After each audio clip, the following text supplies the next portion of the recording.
सो बेटा आज का हमारा टॉपिक है मूविंग कॉइल गैल्वेनोमीटर। ठीक है। So it is a device which is use to measure very minute currents. Minute current मतलब वेरी स्मॉल करंट्स। ठीक है। सो इसका प्रिंसिपल है that it works on the principle that when a current carrying coil suspend in a magnetic field it experience a torque. ठीक है। तो जब भी हम किसी करंट कैरिंग कॉइल को मैग्नेटिक फील्ड में रखते हैं तो उसके ऊपर क्या एक्सपीरियंस होता है? टॉर्क। ये हमने लास्ट वीडियो में किया। ठीक है। तो अब ये डिवाइस काम कैसे करती है ये हम एक वीडियो के थ्रू देखते हैं। ठीक है। फिर हम इस टॉपिक के ऊपर डिस्कशन करते हैं। Okay.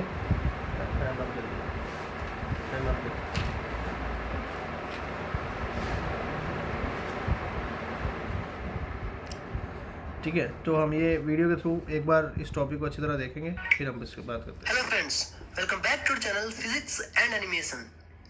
Here in this video, we are going to talk about the working of permanent magnet moving coil galvanometer. What is galvanometer? Galvanometers is an electromechanical instrument used for detecting and indicating an electric current. It is a sensitive electromagnetic device which can measure low currents even of the order of a few microamperes. ठीक है। तो क्या बोला है? It is a device which can measure the current of very few micro Ampere's. ठीक है। Meters works as an actuator by producing a rotary deflection in response to electric current flowing through a coil in a constant magnetic field. Now let's talk about the constructional detail of the permanent magnet moving coil galvanometer. Permanent magnet moving coil galvanometer is made up of a two concave permanent magnet, where magnetic field is directed from north to south, and rectangular coil that has many turns, usually made of thinly insulated or fine copper wire, is wounded on a metallic frame, which is pivoted from both the ends. The coil is free to rotate about a fixed axis. This whole arrangement consists of two phosphor bronze hair-like springs. The first one is connected to an upper pivoted free end of the coil, and second spring is connected to the bottom pivoted free end of the coil. And both of these springs are fixed from the other end by the help of a ठीक है। तो ये एक rectangular coil थी।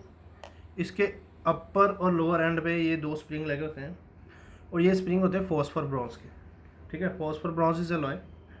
ठीक है। इसके जो स्प्रिंग है ना ये फॉस्फर ब्रॉन्ज के यूज़ करते हैं बिकॉज इनकी टेंसाइल स्ट्रेंथ बड़ी होती है। टेंसाइल स्ट्रेंथ मतलब होता है कि अगर आप इसको ट्विस्ट भी करोगे ना तो ये जल्दी ब्रेक नहीं होंगे। ठीक है। ओके। एक तो ये बड़े लाइट होते हैं, दूसरा इनकी टेंसाइल स्ट्रेंथ बहुत ज़्यादा होती है। screw.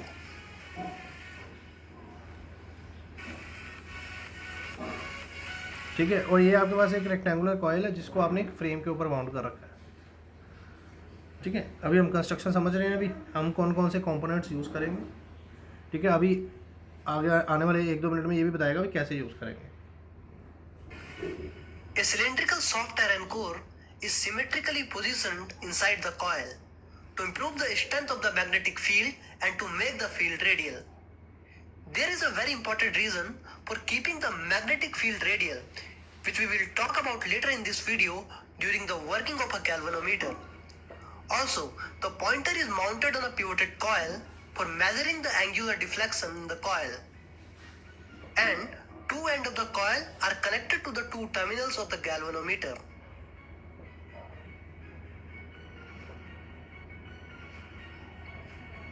Principle of permanent magnet moving coil galvanometer. Permanent magnet moving coil galvanometer works on the principle that current carrying coil placed in a magnetic field experiences a torque.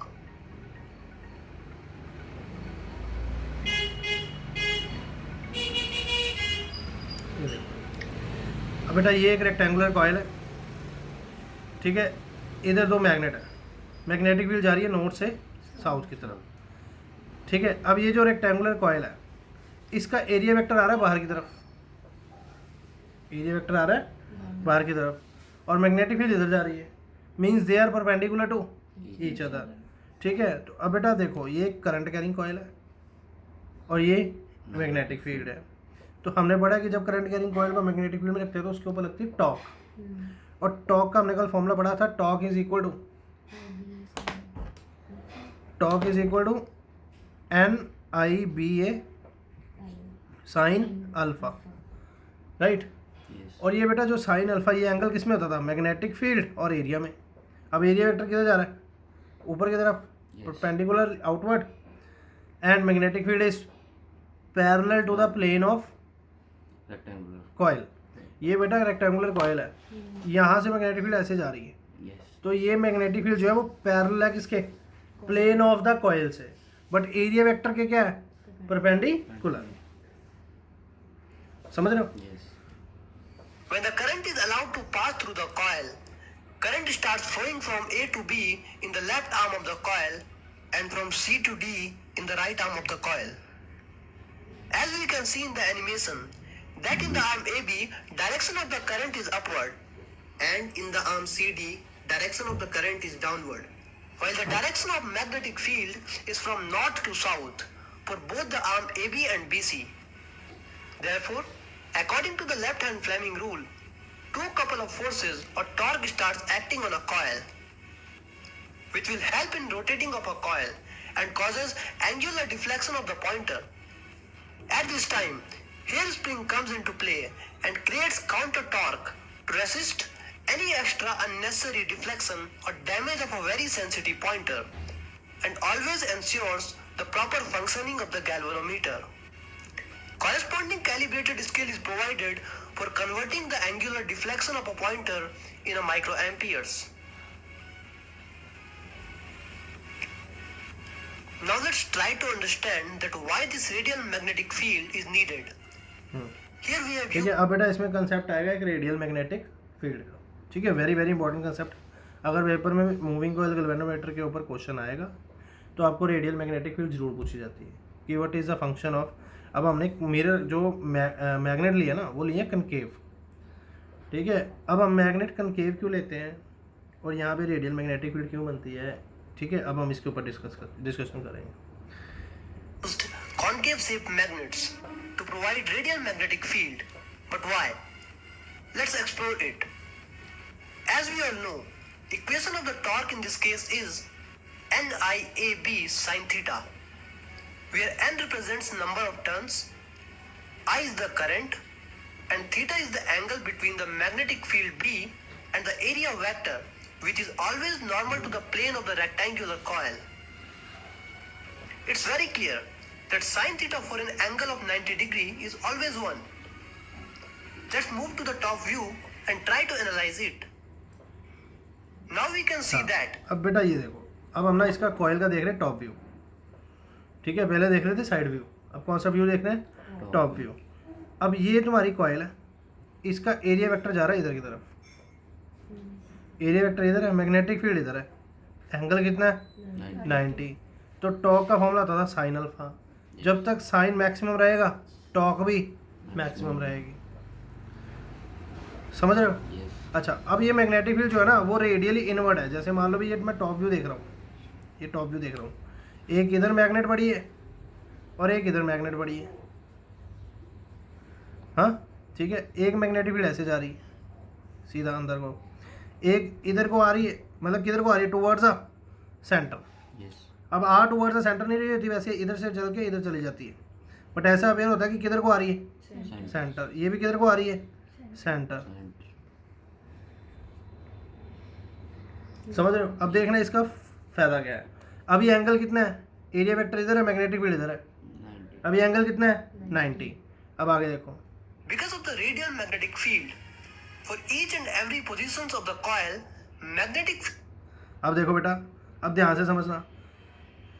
अब coil deflect हो गई, क्योंकि हमने पढ़ा है कि जब current carrying coil magnetic field के अंदर जाएगी तो उसके ऊपर टॉर्क लगेगी, टॉर्क लगने के कारण वो डिफ्लेक्ट हो जाएगी। अब ये डिफ्लेक्ट हो गई।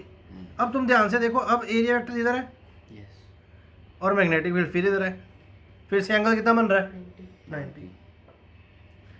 तो मतलब कोई भी डिफ्लेक्शन लोगे तो इस केस में मैग्नेटिक फील्ड में और एरिया वेक्टर में हमेशा एंगल कितना बना रहेगा, 90 बना रहेगा. So this is the advantage of radial magnetic field, that angle between magnetic field and area vector always remains 90 degree. So torque will be maximum, torque will be maximum. अब बेटा ये ऊपर लगा स्प्रिंग, जब ये कॉइल घूमेगी, जब ये कॉइल ट्विस्ट करेगी तो स्प्रिंग भी ट्विस्ट होगा. जब स्प्रिंग ट्विस्ट होगा तो उसके अंदर एक रीस्टोरिंग फोर्स आएगी. ठीक है, due to that restoring force the pointer again regain its original position. ठीक है, वो पॉइंटर के कारण वो जो कॉइल है वो दोबारा अपनी ओरिजिनल पोजीशन पे वापस आ जाएगी. ठीक है, ओके. अभी बेटा हमने जस्ट इसको एक बार वीडियो से देख लिया, अभी हम थ्योरेटिकली समझेंगे इसको. लगी समझ? Field and the area vector are at right angle. अब फिर से देख लो, फिर से एरिया वेक्टर इधर है और मैग्नेटिक फील्ड ये है. फिर से एंगल कितना बन रहा है, 90. Or theta equals 90 degree. Therefore, radial magnetic field provides constant torque irrespective of the rotation of the coil. This makes the deflection directly proportional to the current. Because N, A and B was already constant and now theta also becomes constant. That's why now current I is the only variable which makes. अब बेटा देखो, ये formula है torque का, इसमें n होता है number of turns. अब जो आपने कॉइल लिया उसमें नंबर ऑफ टर्न्स होंगी कांस्टेंट. ठीक है, फिर आपने जो रेक्टेंगुलर कॉइल लिया उसका एरिया कांस्टेंट. आपने जो मैग्नेटिक फील्ड ले रखी है वो यूनिफॉर्म है. यूनिफॉर्म का मतलब उसकी वैल्यू हर जगह सेम है. तो उसके बाद sine theta, radial magnetic field के कारण एंगल भी हमेशा 90 रह रहा है. Due to the radial magnetic field angle is always 90 between magnetic field and area vector. So all this variable are constant, sorry all this variable नहीं बोलना था, all this quantities are constant. किसको छोड़ के, करंट को छोड़ के. ठीक है, तो मतलब टॉर्क किसके ऊपर डिपेंड करेगी, करंट के ऊपर. More the current more will be the torque. More the current, more will be the torque. Makes it easy to calibrate the instrument for the measuring purpose. ठीक है बेटा, चलो अब हम टॉपिक करते हैं. तो इसके ऊपर डिस्कशन कैसे करनी है, तो आप पहले क्या लिखोगे, the principle the working is based upon the principle when the current carrying coil suspended in a magnetic field experience a torque. अब इसकी कंस्ट्रक्शन के बारे में बात कर लेते हैं. It consist of a coil with a large number of turns of insulated copper wire. अब आपने देखी थी वो रेक्टेंगुलर कॉइल जिसके ऊपर बहुत सारी कॉपर की वायर वाउंड कर रखी है, bounded on a metallic frame. एक आपके पास मेटालिक फ्रेम है, क्या है आपके पास, एक मेटालिक फ्रेम. ठीक है ना, और इसके ऊपर आपने कॉपर वायर को क्या रखा है, वाउंड कर रखा है. समझ रहे हो? ठीक है, फिर इनको ऊपर से भी और नीचे से भी एक स्प्रिंग के साथ अटैच किया हुआ है, और ये स्प्रिंग किसका है, फॉस्फर ब्रॉन्ज का. The spring is of phosphor bronze. Okay, the coil is suspended by means of a phosphor bronze string and horseshoe magnet surrounds it. तो बेटा ये है डायग्राम तुम्हारी, ये तुम्हारी फ्रेम है जिसके ऊपर तुमने वायर्स को वाउंड कर रखा है, और ये वायर्स का एक एंड ऊपर वाले स्प्रिंग से अटैच है, एक एंड नीचे वाले स्प्रिंग से अटैच है. Right, now it is also surrounded by two magnets. It is surrounded by two magnets. ठीक है, समझ आ रही है? ओके, अगर बेटा हम टॉप व्यू से देखते थे, हमने अभी देखा था टॉप व्यूज का, तो टॉप व्यू देखने से क्या फील होता है कि जो एरिया वेक्टर है और जो मैग्नेटिक फील्ड है उनमें एंगल हमेशा क्या रहता है, 90 डिग्री. इसी को क्या बोलते हैं, रेडियल मैग्नेटिक फील्ड. चलो अब इसकी वर्किंग के ऊपर बात करते हैं. हाँ, होर्सशू. अब बेटा ये इस मैग्नेट को होर्सशू मैग्नेट बोलते हैं. ठीक, हाँ जी. आगे, when the current is passed the couple acts on it. Couple क्या होता है, पेयर ऑफ फोर्सेस. ठीक है, ये इस आर्म पे आगे बाहर की तरफ, इस आर्म पे अंदर की तरफ, perpendicularly outward and perpendicularly inward. When the current is passed the couple acts on it since all the plane remain parallel. बेटा ये है प्लेन तुम्हारा, ये कॉइल का प्लेन है और ये मैग्नेटिक फील्ड ऐसे जा रही है.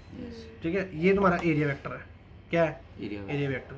अब ये मैग्नेटिक फील्ड ऐसे है, ये प्लेन है, तो मैग्नेटिक फील्ड प्लेन के तो पैरेलल है बट एरिया वेक्टर के परपेंडिकुलर है. ठीक है, ये बात को ध्यान से समझ लो। ये तुम्हारा कॉयल है, ये कॉयल का प्लेन है, ये मैग्नेटिक फील्ड ऐसे जा रही है। तो मैग्नेटिक फील्ड प्लेन के क्या है? पैरेलल, बट एरिया वेक्टर के क्या है? Perpendicular. When the current is passed, the couple acts on it. Since the plane remains parallel to the magnetic field in all positions of the coil, the force on the vertical arms always remains perpendicular to the coil. Let I be the current flowing through the coil. B is magnetic field which is uniform. A is area of the coil. तो बेटा torque का हमने formula पढ़ा है। Torque is equal to NI BA sin theta and sin will be 90 degree because radial magnetic field. ठीक। अच्छा आगे देखो। So due to deflection torque the coil rotate. तो बेटा टॉर्क लगेगी तो कॉइल रोटेट करेगी, Yes. और जो उसके ऊपर स्प्रिंग लगा है वो ट्विस्ट हो जाएगा and spring gets twisted and spring experience a restoring force. जब स्प्रिंग को ट्विस्ट करोगे तो उसके अंदर क्या पैदा होगी? Restoring. रीस्टोरिंग फोर्स पैदा होगी। ठीक है, Yes. समझ रहे हो? अब बेटा मान लो ये एक कॉइल है, ये एक रेक्टेंगुलर कॉइल है, ये जब ट्विस्ट हुई, ऐसे ट्विस्ट हुई, तो it is making some angle, कुछ एंगल से ट्विस्ट हुई। Yes.